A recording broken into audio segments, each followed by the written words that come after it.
Selamat datang hari yang indah. Terima kasih. Halo teman-teman, apa kabar? Ada saya kembali Aryan Surya, sahabat baik kamu dari Pagar Kehidupan. Nih, ini langsung aja nih saya tanya ya. Masalah rejeki ini adalah hal yang paling menarik. Betul gak sih? Coba saya tanya kepada kamu. Rezeki itu ditunggu atau diusahain sih? Kalau kita bicara rezeki termasuk jodoh, termasuk sebuah goal atau tujuan hidup kita ya. Itu termasuk rezeki. Nah itu semua tuh. Menurut kamu ditunggu atau diusahain? Kalau memang kamu sudah punya jawabannya, tulis di komentar. Pertanyaan berikutnya, caranya gimana? Nah itu dia. Itu yang akan kita bahas di hari ini. Jadi siapapun kamu yang menonton saya, halo apa kabar? Kita akan ngebahas sebuah topik keren di hari ini karena bisa jadi ini dia nih yang jadi pertanyaan kamu seumur hidup. Katanya rejeki itu sudah diatur, tapi kok kita harus berusaha? Saya selama ini udah berusaha loh mas, tapi kok rezekinya termasuk jodoh dan goal-goal impian kita yang besar tadi tuh, ya gak ada yang kesampaian atau kesampaiannya tuh dikit. Salah saya di mana sih? Nah, itu kan? Itu bukan pertanyaan sejuta umat yang selama ini ada di benak kamu. Gini, saya benerin pola pikir kamu ya. Sambil kamu rileks aja, ceritakan di komentar. Pengalaman atau impian apa sih yang sedang kamu ingin dapatkan seumur hidup kamu sampai detik ini? Apapun impian kamu, tulisin deh di komentar. Nanti saya kasih hati dan kita semua nih yang nonton, kita aminkan ya semua impian yang ditulis teman-teman kita di komentar agar cepat terkabul. Oke? Tuliskan impianmu di komentar. Silakan. Nah sekarang ini seru nih. Sambil kamu menuliskan impian-impian besar kamu, saya akan membenarkan pola pikir diri kamu sebagai sahabat saya nih, yang selama ini sepertinya banyak kelirunya daripada benarnya, sehingga maaf banget, yang kesampaian tuh justru yang dikit-dikit, bukan yang besar-besar seperti yang kita mau.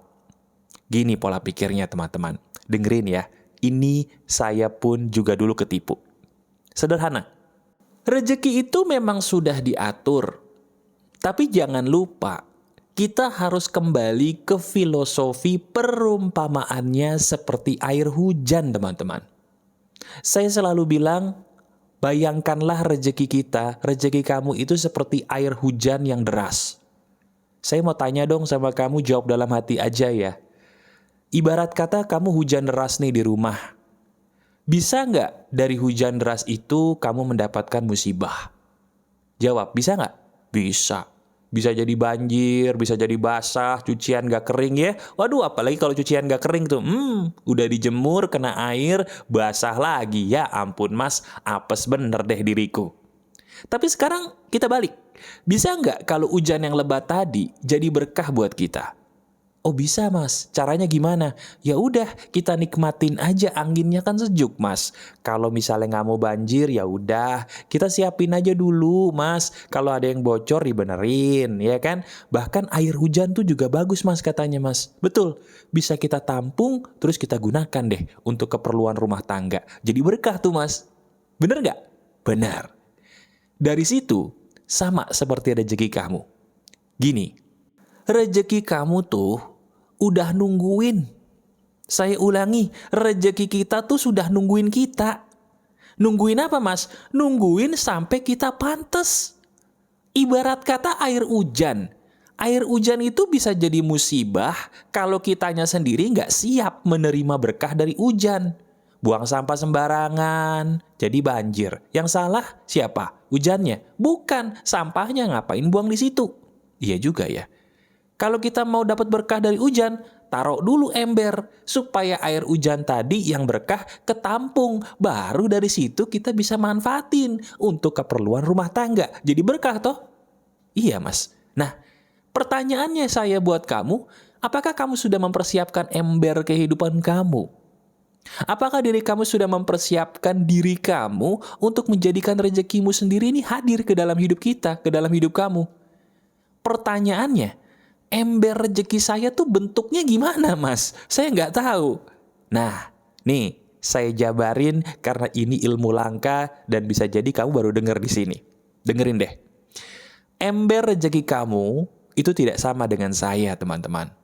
Saya ulangi ya, ember rejeki kita, tempat nampung rejeki kita tuh yang dari Tuhan yang banyaknya bukan main nungguin kita tadi. Nah itu, ember rejeki kita tuh beda. Beda. Kok bisa beda, Mas? Ya itu dia, karena kebutuhan kita itu tidak pernah sama. Jadi langkah awal, kalau kita pengen mendapatkan rejeki, stop menganggap rejeki kita harus sama seperti teman kita. Saya ulangi ya. Untuk mendapatkan rejeki yang berkah dan berkelimpahan, hapus dulu dari pikiran kita, pola pikir kita bahwa rejekiku harus sama dengan adikku. Rejekiku harus sama dengan ibu bapakku. Rejekiku harus sama dengan teman baikku. Bahkan rejekiku harus sama, Mas, seperti pasanganku. No, ini dia yang menghambat rejeki kita. Benar nggak bahwa diri kamu selama ini selalu berpikir apa? Kok dia bisa tapi aku enggak? Ini nggak adil nih. Aku harusnya bisa dong seperti dia. Aku harusnya bisa dong lebih baik daripada adik dan kakakku. Nggak adil nih Tuhan. Betul tidak? Ada aja kamu punya kesempatan membandingkan rejeki diri dengan orang lain selama ini. Nah itu loh teman-teman yang buat rejeki kita jadi seret. Hapus dulu tuh kebiasaan itu karena ingat pesan saya, ember rejeki kita itu udah pasti beda. Besarnya beda, warnanya beda, bentuknya pun beda. Tergantung apa? Tergantung kebutuhan kita yang juga pasti berbeda-beda. Sampai sini jelas dulu? Hapus ya, hapus pola pikir kita bahwa rejeki kita harus sama. No, rejekimu berbeda dan pasti tidak sama. Titik. Paham sampai di sini? Nah, sekarang saya baru ngomong sampai sini aja kamu udah lega. Udah ngangguk-ngangguk kecil secara nggak sadar. Kenapa? Karena dipikir-pikir iya juga Mas. Kok Mas Aryan tahu ya bahwa saya ini suka ngebandingin rejeki saya dengan orang lain. Ternyata itu ya Mas yang menghambat rejeki saya sendiri selama ini. Betul. Itu biang kerok rejekimu, maaf, seret. Nah yang kedua, ini juga penting nih. Bahkan sering banget kamu lupa. Apa itu Mas? Sekarang balik ke perumpamaan air hujan tadi. Kamu pernah nggak naruh ember yang gede, tapi di sebuah lokasi yang air hujannya kecil? Pernah nggak? Kamu nampung air hujan yang tetesannya kecil nih sedikit, tapi pakai ember gede. Kira-kira penuhnya lama nggak? Lama Mas. Kenapa? Ya lebih gede embernya. Nah sekarang dibalik. Pernah nggak kamu naruh ember yang nggak begitu besar, tapi di sebuah tempat yang airnya tuh alirannya deras?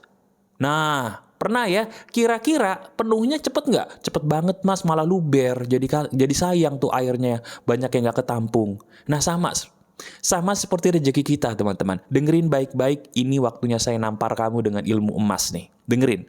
Teman-teman, rejekimu itu ada di sebuah tempat yang berbeda dari yang kamu pikir. Kalau kita berpikir rejekiku, jodohku ada pada dia, hei, jangan sok tahu ya. Sadar nggak sih yang buat rejeki kita sempit itu diri kita sendiri. Yang selalu memaksa bahwa aku harus goal di situ. Nggak boleh di bagian lain. Aku harus berjodoh sama dia. Nggak boleh sama orang lain. Padahal siapa yang lebih tahu kepada siapa kita berjodoh dan di mana kita dapat rejeki besar? Siapa yang tahu? Jawab. Tuhan. Tuhan yang memberikan kita rejeki.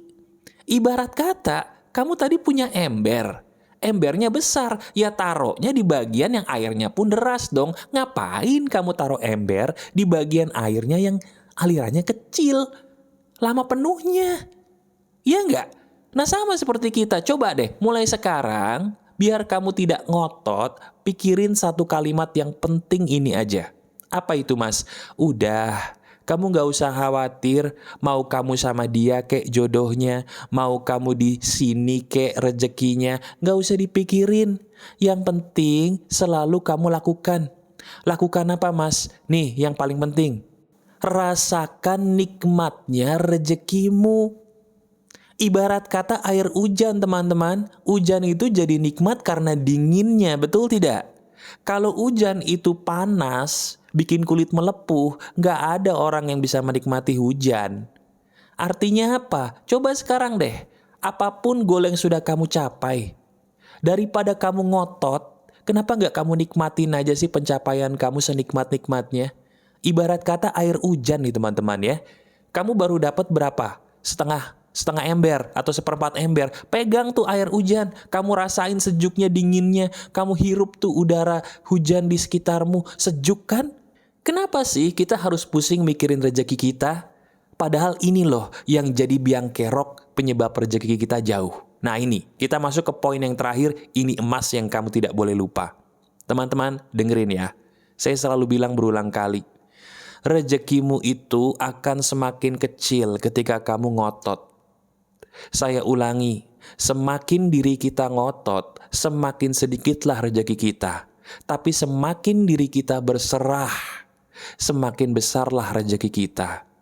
Apa bedanya berserah sama rebahan, Mas? Saya tidak mau masuk ke dalam kaum rebahan, Mas. Apakah Mas Aryan mengajarkan saya untuk jadi kaum rebahan? Tidak. Saya mengajak kamu untuk menjadi kaum yang berserah. Apa bedanya berserah dengan rebahan?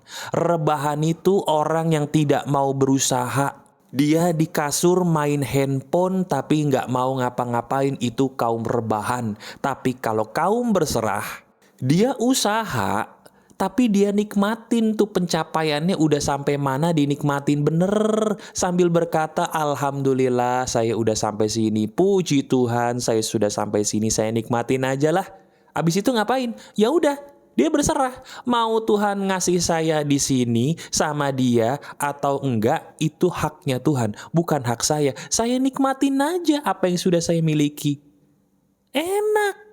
Bahasa gampangnya, gak usah takutin masa depan yang belum tentu terjadi. Nikmati masa kini, apapun yang sudah kamu capai dengan usahamu, itu dinikmati. Itu loh bedanya berserah sama rebahan, paham tidak? Jelas? Nah sekarang pertanyaan saya di bagian akhir, sudah segimana menikmatinya kah kamu dengan apa yang sudah kamu capai? Saya ulangi pertanyaan saya. Kamu udah berusaha belum? Udah dinikmatin belum tuh usahanya? Atau malah pengen lebih terus? Ingat ya, semakin kita ngotot semakin jauh. Tapi semakin kita berserah, semakin besar tuh rezeki kita. Sekarang tanyakan ke diri kita deh. Kita mau jadi orang yang mana? Rezekinya seret atau besar? Kalau mau seret, silakan ngotot. Selalu incar lebih, silakan. Tapi kalau udah capek, udah kapok, udah sadar pagar kehidupan bener, jadi berserah ya, gak usah ngotot. Nikmati usahamu, nikmati pencapaianmu, gak usah mikirin nanti masa depan gimana. Nikmatin apa yang sudah kamu rasakan, kamu capai, dinikmati, katakan Alhamdulillah, puji Tuhan saya bersyukur. Enak banget Mas ternyata menikmati goal yang sudah saya sampai saat ini. Menikmati goal, itulah berkah yang sesungguhnya. Semakin kita menikmati goal yang sudah kita capai walaupun belum sampai nih, percaya deh, ada berkah-berkah, keajaiban, bahkan mukjizat yang terjadi di sekitar kita yang gak pernah bisa kita duga. Semakin kita menikmati hidup teman-teman, semakin banyak keajaiban Tuhan terjadi dalam hidup kita. Camkan itu baik-baik. Coba deh lihat. Bukankah apa yang saya katakan ini benar sebenar-benarnya dalam kisah hidup kamu sendiri yang lalu? Ceritakan di komentar ya. Saya pengen tahu. Praktekin deh. Masih ada saya, Aryan Surya, sahabat baik kamu selalu dari Pagar Kehidupan. Tetap keep the spirit, keep sharing, and keep loving. Bye-bye. Terima kasih.